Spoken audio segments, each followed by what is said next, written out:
Umbutho wamakomanisi ugxininisile inkxaso yayo ngakwiqela leANC kodwa ithi izakuzigqatsa kunyulo looRhulumente basemakhaya izimele geqe apho iANC yohluleka khona. SACP ithi ayizokuze iwamkele amalungu ankone lurhwaphilizo yaye ayizokuyixhasa neyantlukwano phakathi kulo mbutho. Lo mbutho ubuqukumbela inkongolo yayo ekhethekileyo eKempton Park namhlanje.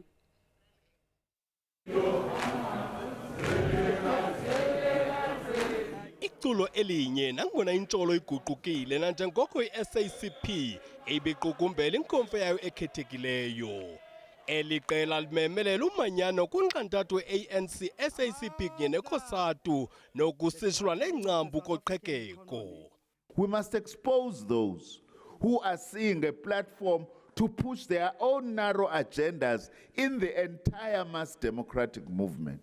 Ngaphakathi kwezindululo kukhawulezwa kwenguqu ku-Section 25 omgaqo-siseko ojoliswe kohluthweni komhlaba ngaphandle kwembuyekezo.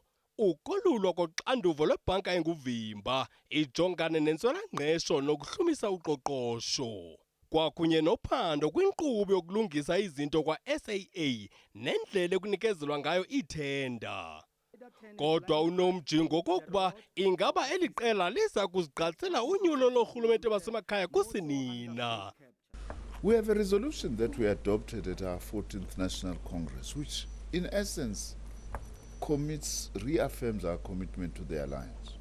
Kodwa nangona eli qela liqinisekisile inkxaso yeqela elilawulayo, kodwa kukho imiqathango.